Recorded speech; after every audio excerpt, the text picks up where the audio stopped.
Lara, mag-aaral akong mabuti para sa kinabukasan nating dalawa. 2 taon na lang at makakatapos na ako ng engineer. Aasahan ko yan, Dino. Itong puno na ito ang saksi ng aking pangako sa iyo. Okay, class. See you again next time. You can go home now. Saan na naman kaya ako maghahanap ng pagkakakitaan para may allowance ako sa Lunes? Mang Ben, baka merong katrabaho dito sa bukid. Ako na po ang gagawa. Saktong-sakto magpapahabol ako ng mangga ngayon. Ikaw na ang magbaba nito sa baryo. Oh, Dino, ikaw na bahala dito magbaba sa baryo, ha?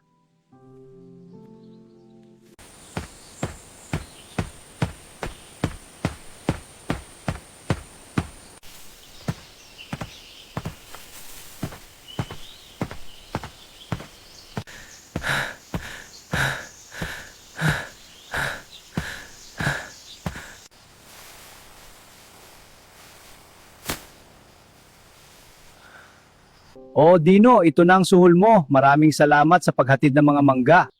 Dino, hindi pa ba nakapagpadala ang mga kapatid mo? Baka pwede mo silang sulatan. Malapit na ang taniman dito sa atin. Kailangan ko na ng pambayad sa kuliglig sana. Anak, bali-balita dito sa atin na nililigawan mo daw ang anak ni Cecil na si Lara? Hindi po, inay. Kami na po. Anak, sinaman at tupagin mo muna ang iyong pag-aaral. Alam mo naman ikaw na lang ang pag-asa namin ng tatay mo. Kasi may mga pamilya na ang mga kapatid mo. Kain na tayo. At madami pa tayong aaralin.